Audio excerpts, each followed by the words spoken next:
What was that show back in the 90s? Back in the days. No. Gladiators, American Gladiators. One, two, three. All right, guys. I know we've already been introduced. We've already become longtime friends over the tour. But again, special welcome to Shannon Reel and all of you from University of Ohio Women's in Business.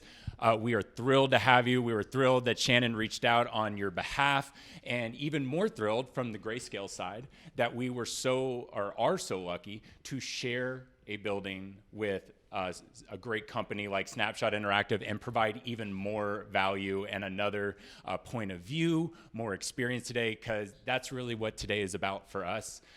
We feel really fortunate to be in the positions that we are, working for great companies, and any opportunity that we have to share that with people coming into the industry, coming into business in general, is a real treat. And speaking of real treats, you have two amazing founders and CEOs of their respective companies. So Amy and I were just absolutely thrilled that Tim and Mark could both clear their schedules today to be our panelists for today.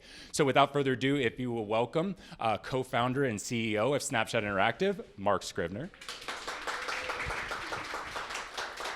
and the founder and CEO of Grayscale Marketing, Mr. Tim Gray. So what I think we'll do today is Amy and I will just be passing the mic with using some of the questions you guys submitted. Thank you so much for doing that. And we'll, I think probably the best way to kick it off is maybe we'll toss it to Mark first and just give a little bit of a background on yourself and the company, and Tim will just follow right up, and then we'll jump into questions. Great. Right. Well, I graduated with a hospitality degree and worked in the restaurant business for a long time. And got to a point where I was just traveling around the world and traveling around the country. I had 7 restaurants, 7 states, and I just said, man, there has to be something else. And most people think there's no way you can make a transition from the restaurant business to the agency world. I just so happened to meet a guy that had an agency, and he was about to close it down because he knew how to advertise. He didn't really know how to build a business. And they're pretty distinct. So I got introduced to him, went to work for him. We grew the agency from 20 employees to 85 in about 4 years, and his revenues from about 4 million to about 20 million. And then I've said, you know, I've done this for 2 other companies and really helped the owners be successful. Maybe I should just go out and try it on my own. So in 2010, we launched Snapshot, and it was around a crazy idea of video resumes.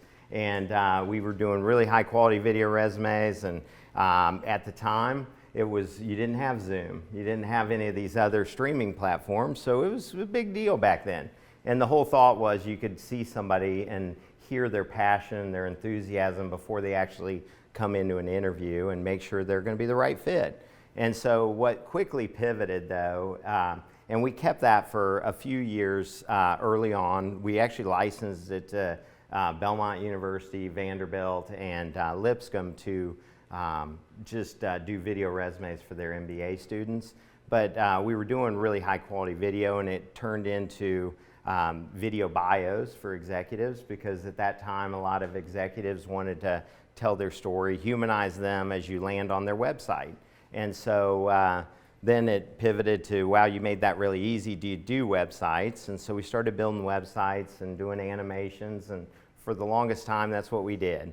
For about 5 years, we built a heck of a business around products. And then it quickly, as we started to move more and more upstream, we started working with bigger companies, and they asked more for like the strategy. We need strategy, lay out a plan, and then we'll pay you for the whole year versus just every one-time deal. And so that's when we really started to pivot more to a full-service agency.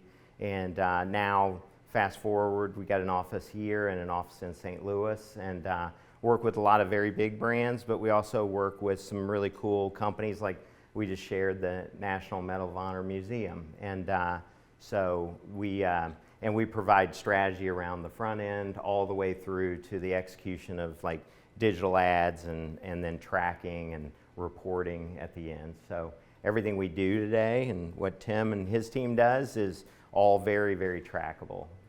So it's easy to report back to our clients the success that they've had. So. Yeah.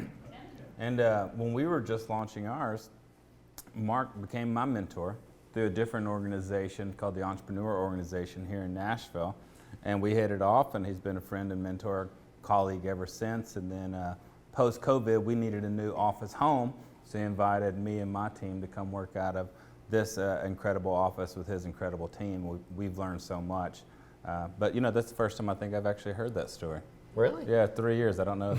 I knew the restaurant part. I didn't know the middle part. You know, your origin story, like an X-Men, to go back sometimes.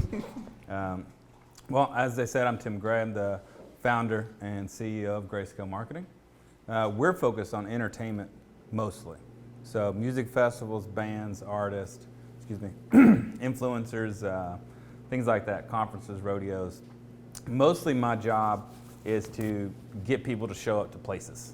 So we need more than 6 people in a place. So as you can imagine, COVID put a real challenge on that. So then we started trying to add a couple more things to our services, like strategy and reporting that we weren't necessarily doing before. But it's where we find ourselves now. When I started it, my background was in music as well. So I went to school not far from here, Middle Tennessee State University, and was a music business major with double minor in advertising and marketing, but I didn't really touch it for quite some time. I got into the music industry and started promoting concerts and launched a concert ticketing company and was able to exit and sell it. Then 08 happened, and there wasn't much of anything happening. You guys may not have been around just then, but the economy collapsed. So I had to move back here after building 2 successful businesses and become an intern at 30. So I started right back over again working for a country music artist by the name of Joe Diffie, if you guys have ever heard of him. Funny little story, we had old school caller ID, and every time he would call, he would always say it was his full name, which I always got a kick out of. This is Joe Diffie. I'm like, you're the only Joe that calls here, Joe. And it's your office. I always get a kick out of that. But when I was launching, around that time after I was interning, I noticed that there was a couple holes in the market because we were working with a lot of other agencies in the entertainment space. And this was when digital was just becoming digital. It wasn't really a thing before. Email marketing was about the extent of tech that applied to any form of digital. Google Ads existed, but it was prehistoric. Facebook just launched, but it wasn't really a thing yet. But I noticed there were some pretty big discrepancies between the agencies we worked with. They were heavy in marketing and very little in digital, or heavy in digital and very little in marketing. So our concept was to marry those two, but specifically for entertainment. Because if you listen to a song on the radio, there's no way to know how many people heard your song.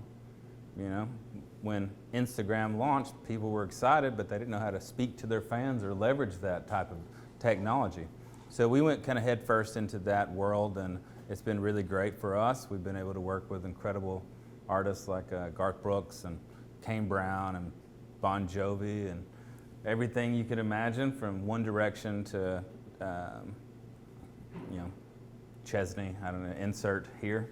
But just about everybody. It's really great. The perks are awesome. But, it still takes ideas. It still takes strategy. Still takes a lot of effort and passion around that, regardless of product. And that's one of the things we've learned from Mark and his team here, that the process isn't that different. It's the core of the team and the core of each individual person's strengths that they bring to the table that makes our company successful the same way it does for him. See, and I knew Tim was going to be humble on that, and then he got to the end, and it was like, he's got the coolest business ever. He gets to work with Well, what's the perks? really cool if you don't get the name drop, you know? Yeah, no, he does. I did it earlier. National Medal of Honor Museum. Not quite as cool as Kane Brown right now. Yeah. Picking up all those names later. Yeah, exactly. Just your questions are all amazing, and there was a lot of overlap. So I'm going to kind of lump a couple questions together because you answered some of that. Sorry. I'm going to lump a couple questions together. Some of it you kind of answered, but kind of a little bit about like what differentiates your company and what kind of like clients you serve, and why do they need your services over just doing it in-house themselves. So I'll start with Tim, and then we'll hit Mark. Sure. So that's a three-part. First was what differentiates us. I like to think we have a specific point of view on how to market. It's like any chef you go to. Everyone's going to have their favorite spaghetti recipe, and all of their recipes are the best recipe, right? Every agency is going to have that frame of reference. We do as well. I think it's a superpower that I inherited growing up that I didn't realize that I was a strength. We moved around a lot, and I was the oldest of 8 children.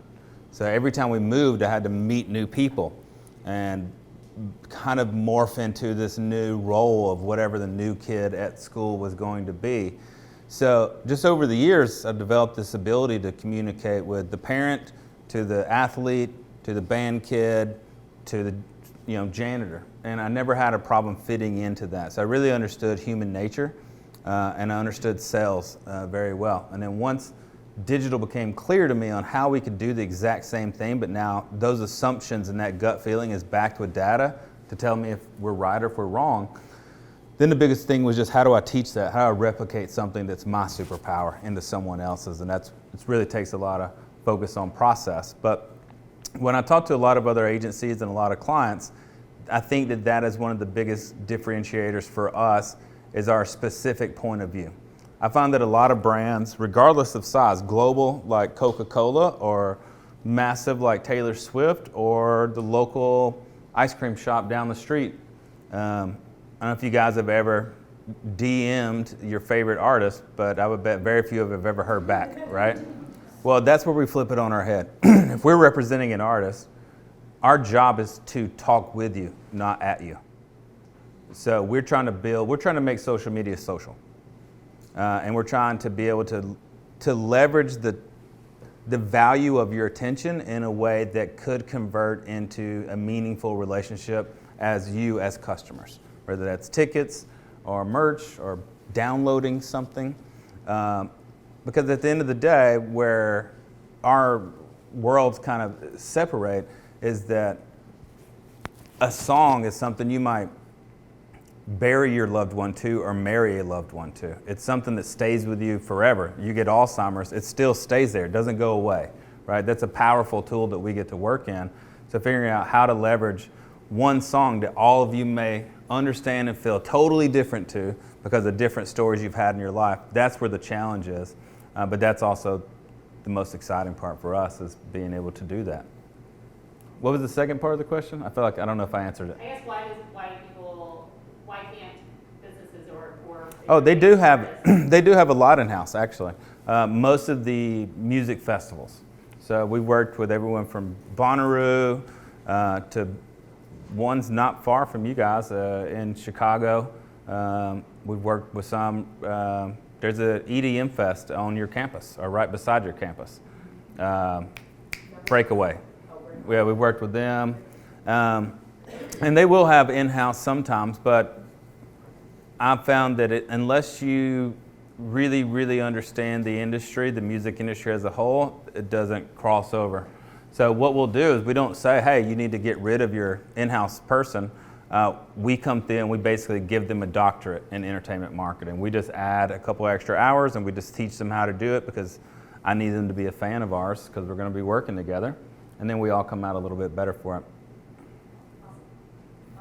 I think, well, that's a great answer too. And I hate Tim gets to go first every time.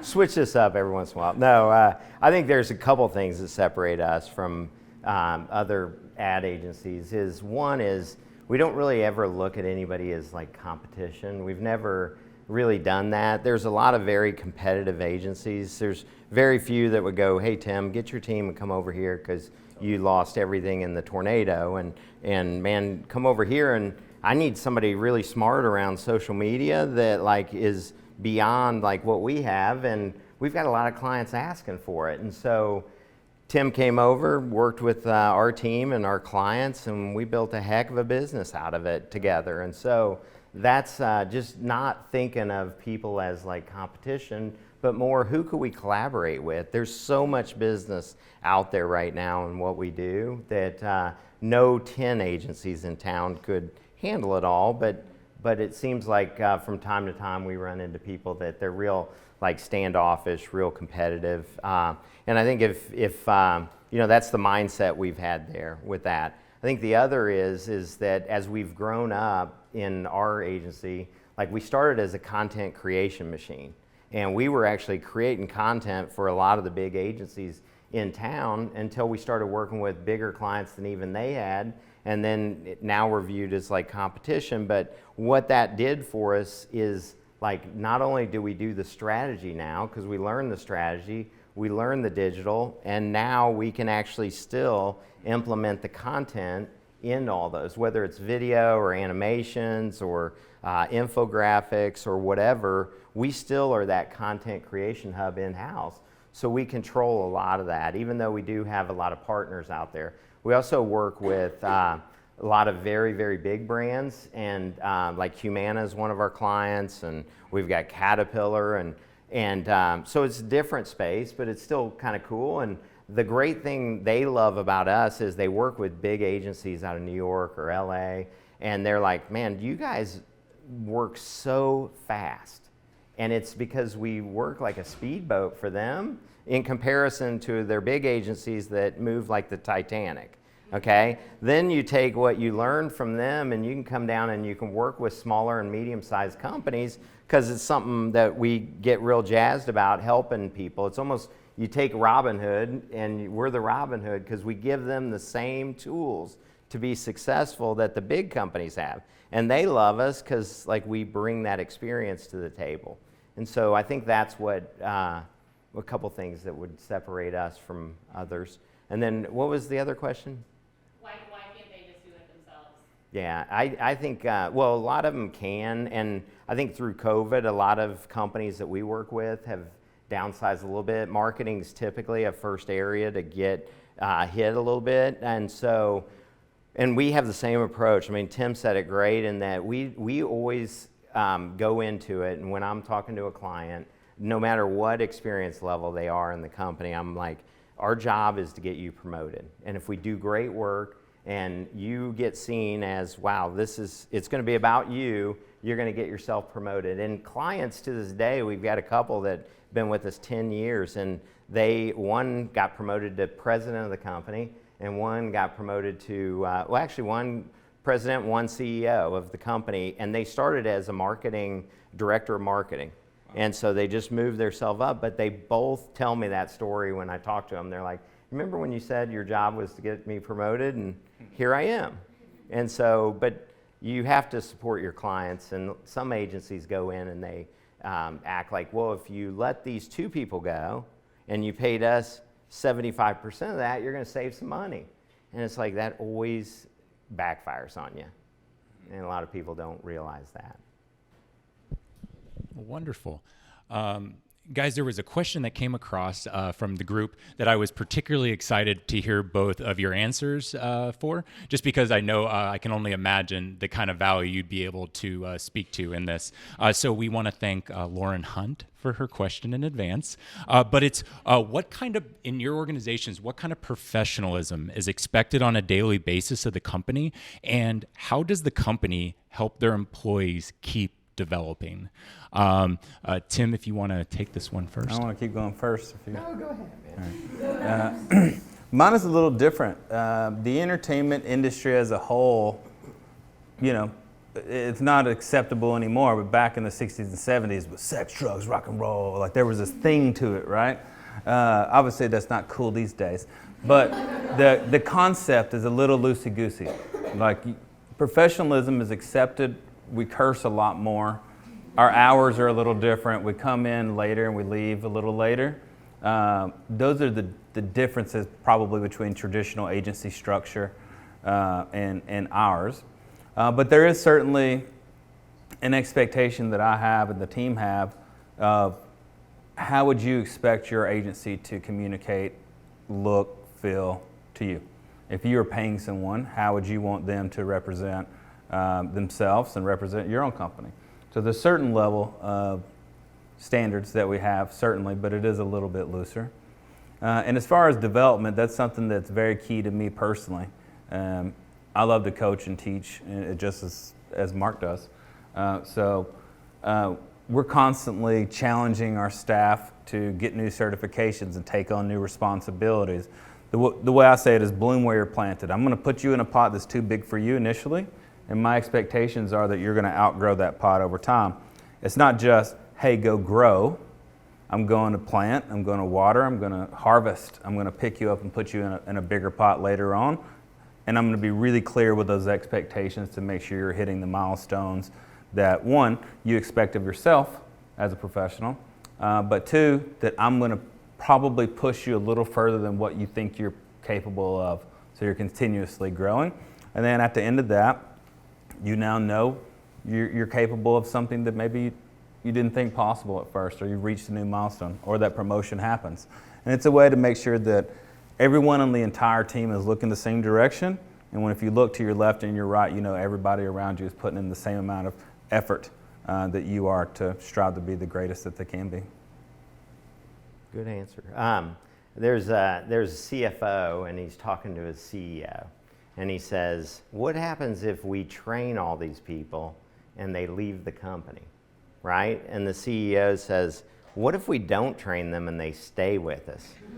And I would just like listen to that, and that is, you have to train people. And like yesterday, we took our whole team away.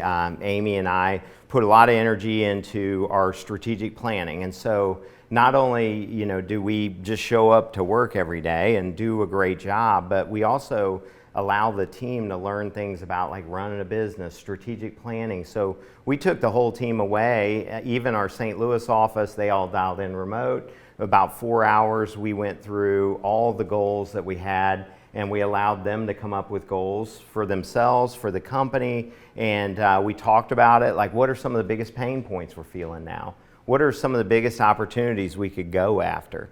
And so that is just one little thing that we do to help engage our team, but also educate our team, and something beyond just advertising and business. It's around building a culture. It's around building a culture of like performance and excellence. And then of course, like Tim said, I mean, we ask our team to get a lot of certifications around like HubSpot or the any of the social platforms or any of the ads platforms. So I mean, that's definitely a given. You saw the library upstairs by my office, and that's we will ultimately roll out a book club where leadership books, and people come in and they read and they get paid to do it, and they come and report on what they learned, and somebody else might hear it in that room and say, man, I need to read that book, and it's just those little things that you can do all along the way, as well as conferences and whatnot. I mean, Tim's the same, he sends his folks to them, and we do as well. But that's there's 3 things that you can do to get a raise in a company, right? And I hope I can remember all 3. I wrote it on the board for Amy, but it's you have to learn something, right? Don't come and ask for a raise if you're the same person you were a year ago, right? Because you're not doing anything more than you got hired to do. The second thing is you could save something. You could make a process easier, better. You could save the company money by creating some efficiency, or you could go sell something. I mean, those are really the 3 things that people like look for to get promoted, to make more money. And that doesn't mean we want everybody picking up the phone and calling. Like in our space, it could just be like, hey, listen, I'm an account executive, and a client asked for a certain video, and you could say, oh, like another client did a video just like that, and they cut it up like 3 other ways, and they served it up on these ad platforms, and I just wanted to tell you about it. And the client's like, wow, okay, now you're offering me strategy. So you're more valuable than you were just taking the order and producing the video.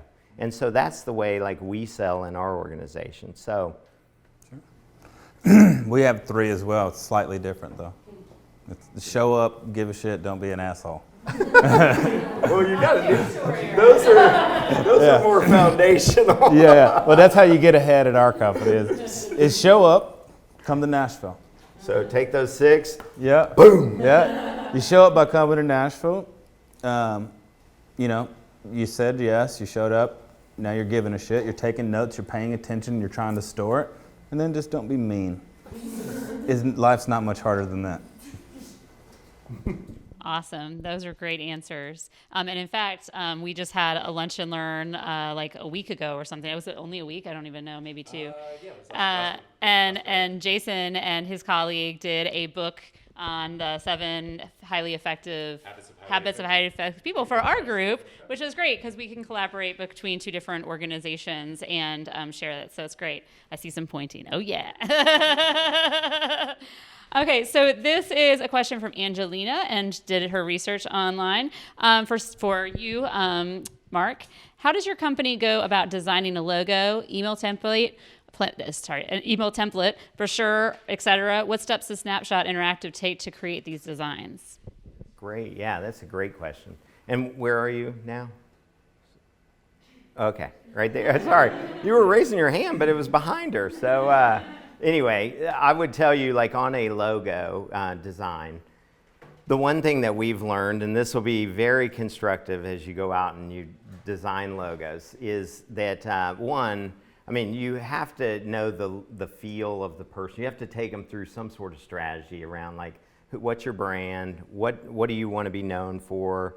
You know, you actually, during that strategy session, you're going to find out like color palettes and whatnot. But there's the biggest piece of advice is you create 15 or 20 options, okay?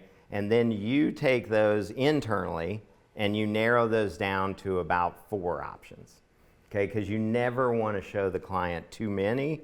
And the other piece of advice that will be very valuable is you never show a logo design in color, okay? Because you always show it in black and white. And the reason is because if like I don't like this color and you just created this, it could be the best logo you ever have made and they won't like it. And you're like, why don't you like it? I don't know. There's just something about it. I can't tell you what it is. It's like, well, you don't like the color. So and I guess so that from a logo design, those would be a couple, just the way that we go about it. You never want to show people too many. And I would tell you every time we go, we want to create one that is like what we think they want. We want to create one that is like way outside the box and like we potentially will get fired over. And we want to show them one that like, we want to show them one that's the safety. And then maybe we're going to show them one that they're not going to pick. Which one do they pick? The one the last one. The last one. The one that you say they will never pick this one. They're like, I love that one. You can't undo that. So that's the way that, like from a logo design standpoint, and then we take that and then we create color palettes with primary colors, secondary colors, so they can kind of see how it'll flow. And usually every time you create a logo, I will tell you, like from our standpoint, you also have to tell a story. And that story is, especially if it's like a logo mark. And we did one for a bank and there were 3 sale marks. And the story was it represented their 3 core values. It was the sales were pushing to the right, so it's a constant push forward. You know, and so when you can tell that story about why that logo, why you came up with that logo or logo mark, it typically will sell very well. And then brochures and whatnot. I mean, normally we, we'll go through that discovery. That's a much quicker process, and then we'll give a few design options. And normally that's a pretty quick, like start to finish, collaborating with the client on that. And content, like the actual written word, you know, in most agencies, unless you have a bunch of copywriters in-house, you typically, that will be where you get hung up, is if the client says, there's no way you know our business as well as we do, we're gonna write the content. And it's like, okay, when are you gonna get that content to us? How about you get us the content before we start the design. Because if not, it'll never happen. And you'll always be like waiting for the client to send you content. So if any of you have ever done it, you probably already know. So does that answer your question? Yeah. All right, wonderful. And then we'll take this next question over to Tim, as it's Grayscale specific. Okay. More people diving into the website, Tim, and interested in the impact method. Is everybody, show of hands, familiar with what that is? All right, perfect. For those of you not nodding, absolutely fine. I didn't know what it was. It's probably been about a year since I learned it. But it stands for the Integrated Marketing Process Advanced Consumer Targeting. Very specific, and very integral to our Grayscale process. But Tim, the question around that is, what part of the impact method do you see most in your day-to-day work life as the leader of the agency? All of it. And I don't know that one portion is less important than the other. The integrated marketing portion, the advanced consumer targeting, that is just understanding a human in a market as well as we possibly can. The words demographic get thrown around a lot now, but I don't feel like that sums up a person because they make such and such, or they are a parent or are not a parent, or have a specific lifestyle. We try to get in and really look at it. All right, is this a secondary market? Is this, 50, 100 miles outside of a metropolitan area? What are the largest employers in the market? If they're manufacturing, let's say, well, we'll know that 70% of the entire population works in first, second, or third shift. So we're not going to post at prime times that Facebook is telling me. We're going to post when everyone's getting off work. If we're looking at it, that also gives us a good idea of skill sets, education, families, values. There's a lot of things that come into that. And when you're talking about copywriting, I'm going to speak wildly different to someone in southwestern Nebraska than I am in Brooklyn. I'm going to speak wildly differently to someone who has a School of Hard Knocks education as opposed to a doctorate. So it's being hyper specific in the types of content that we're serving up to each individual person, and then how we're speaking to them, not only from an overarching copy standpoint, but once we get that transition to happen where they are communicating with us, we want to communicate to, on an individual level. A good example of this, we post a picture, a post on the gram or whatever, and somebody who comes to this music festival every year, for some reason they don't like one of the bands that's playing. They're like, oh man, this sucks. I ain't never coming back. You can just go, we'll just go look at their actual profile. We'll look at what information is available. We'll see that they like Harleys. They have 2 dogs. They're married with children.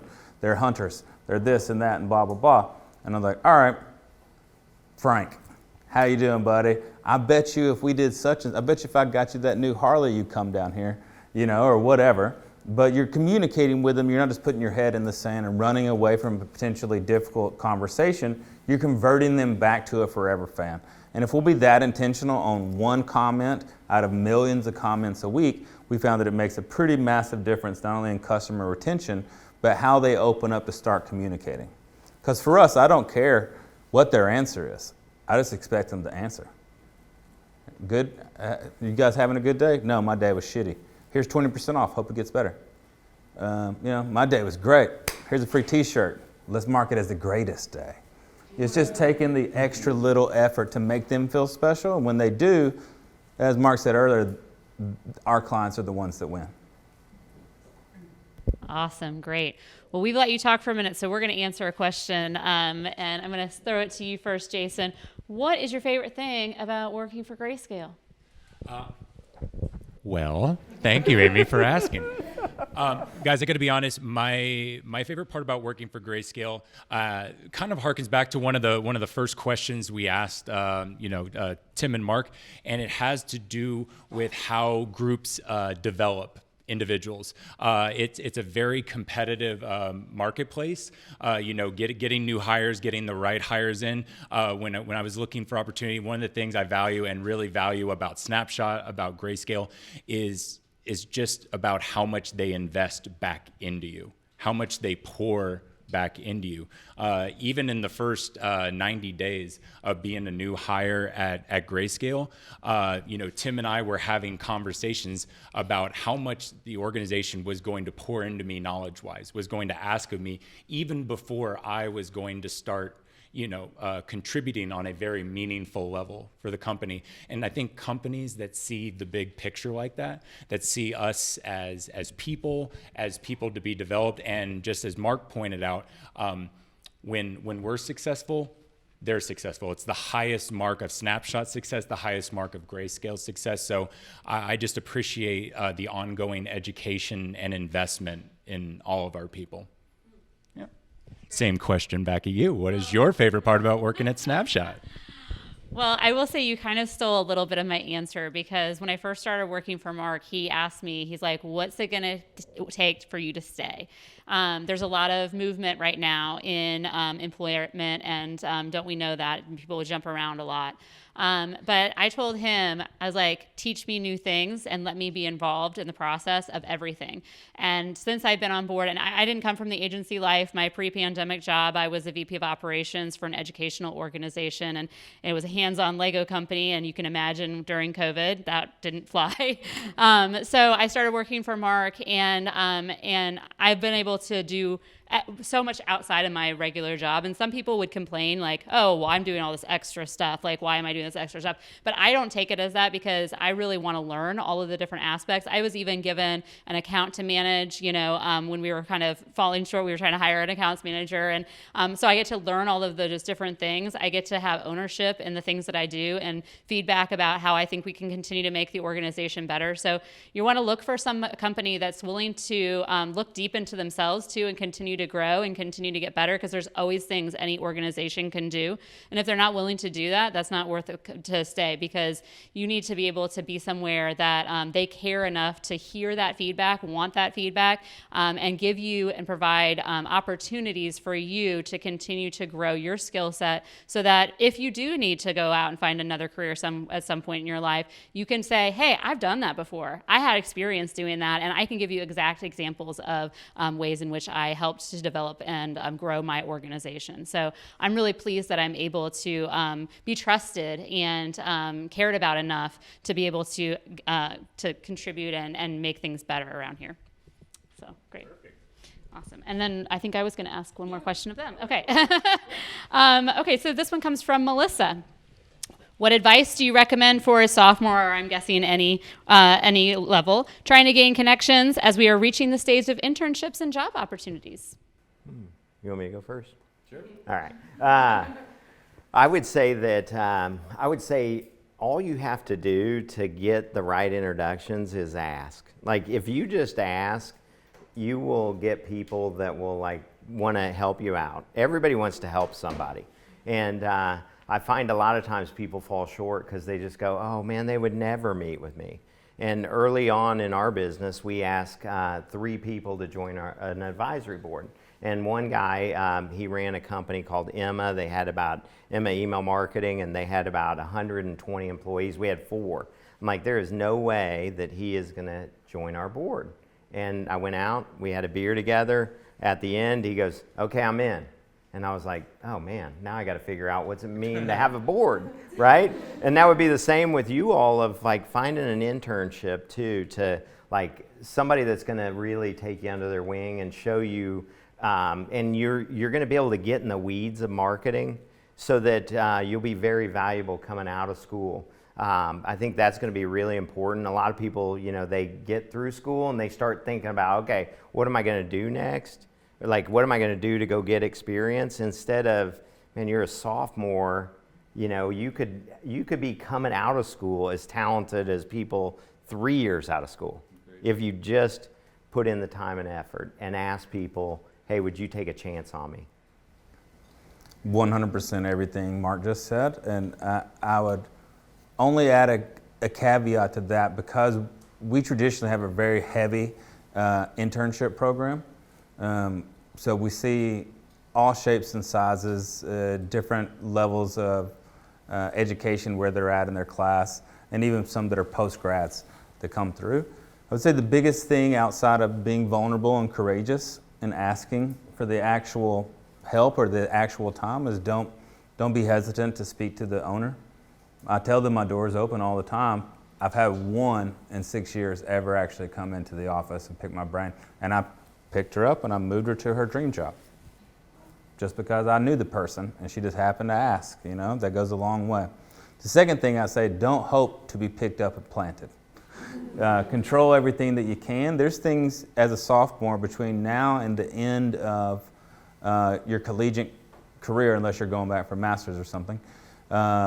In 2 years, you could finish up your Google Analytics certification, your Google Advertising certification, your Google Tag Manager certification, your Facebook Blueprint certification, your Twitter certification, your YouTube certification, HubSpot certification, CRM management, plus your schooling, plus your actual internships, and you would come out better prepared to contribute to an actual job than most people that apply for an actual job for me.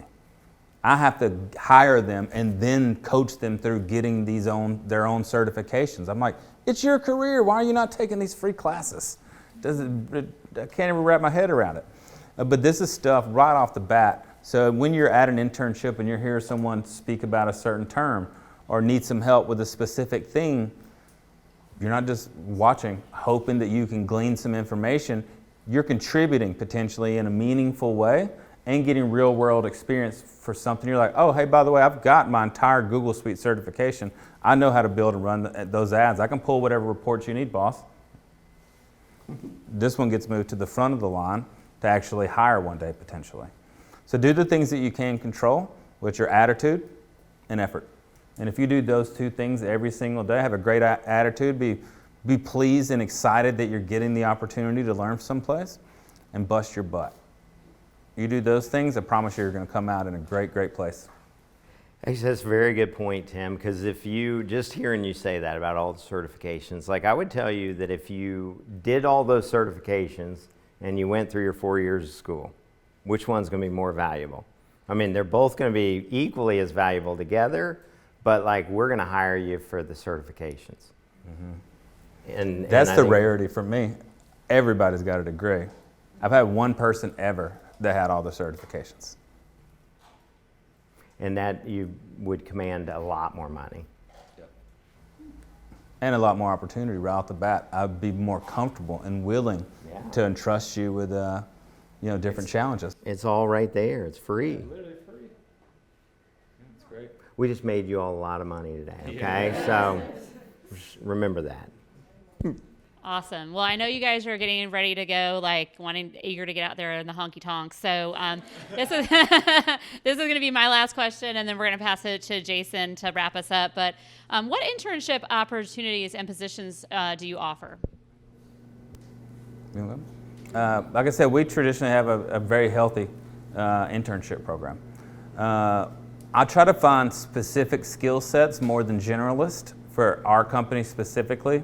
So we'll go to Vanderbilt, for instance, since it's here, and I'll find operational business management students to come in and work with the operations team. We'll go to College Nassau Art, for instance, and we'll find specific video editors or graphic designers. But we do have generalists that come in all the time. What I feel like our job is to then help you define what your superpower is. Superman doesn't need to talk to fish, right? Aquaman does that. My job would be to help you discover for yourself what are the things that just come effortless to you and then give you an opportunity to actually touch it. Yep, and I mean, Tim said it very well. We have lots of different internship opportunities, from the video to animation or editing to website design and development. I mean, typically for all of our internships, we're looking for students that actually have got some experience. Like, it's amazing that a web design intern will have been designing websites through high school. They probably have a little side hustle and they're making about $1,000 a site, or maybe $2 a site. And so that's where the experience comes in to get those internships, but it is also account management, it's digital, It's just even HR or operations type interns. So we've got we both have quite a few opportunities. Yeah, that's a great point. It's not said enough. Whatever your superpower is, there's a home for you in marketing. Doesn't matter if it's HR or design, or if you're all strategy and analytics, or if all you are is you dream big. There is a home, and feel comfortable helping yourself define what that path is, and knowing that there is a home with whatever your own superpowers are. You don't have to clone yourself to try to match someone else. If you'll lean in to your full power, there's ample, unlimited opportunity with whatever your passions are.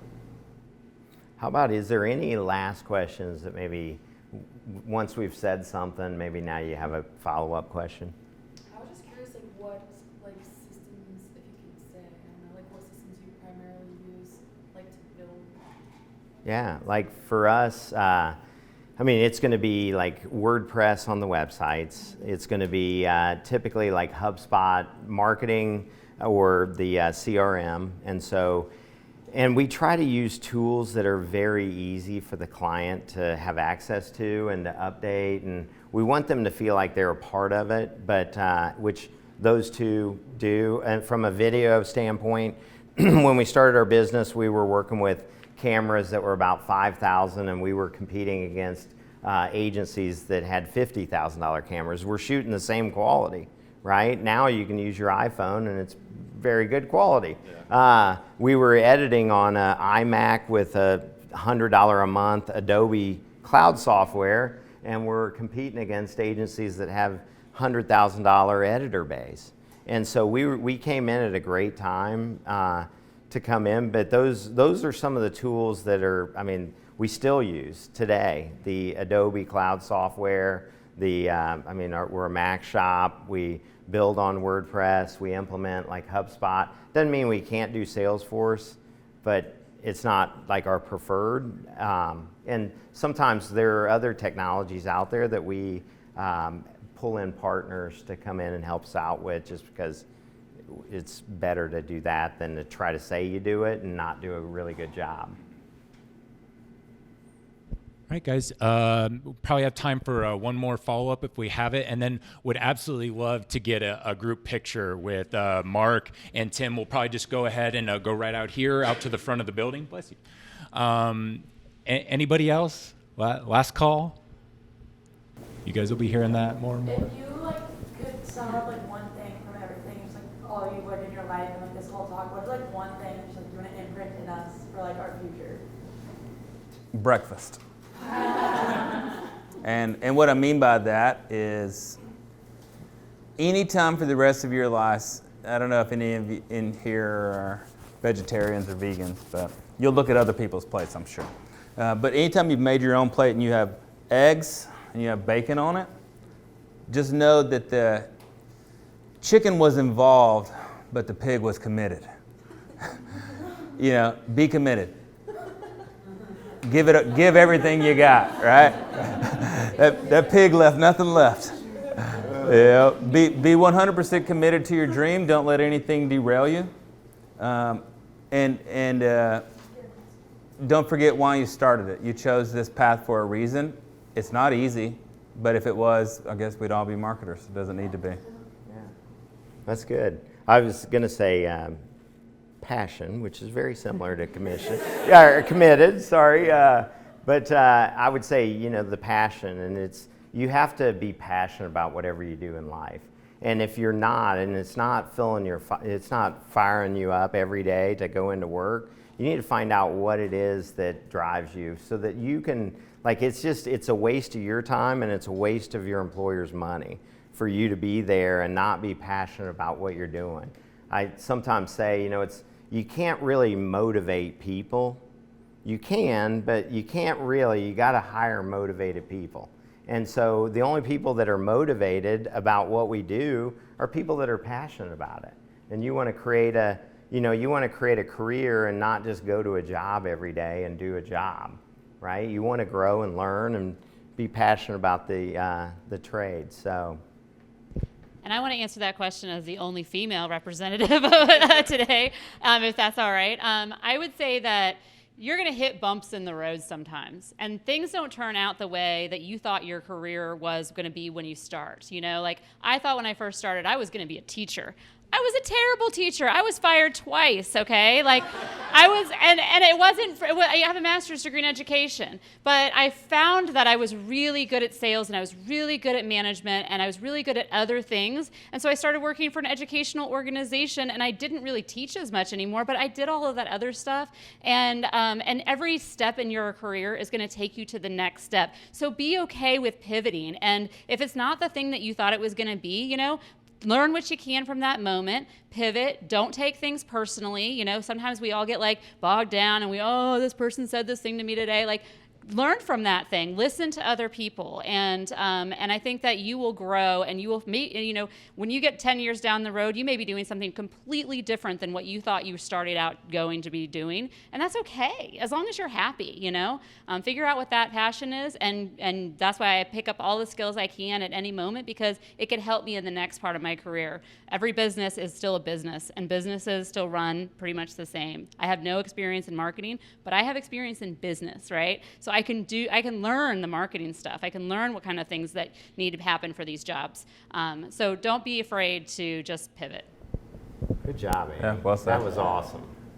Ladies and gentlemen, a small round of applause for Amy Good with our very appropriate parting words, and a small round of applause for Mr. Mark Scribner. And finally for Mr. Tim Gray. All right. Guys, we'll just want to be mindful of your guys' time, but if you guys can join us for a picture out in the front of the building, that would be wonderful.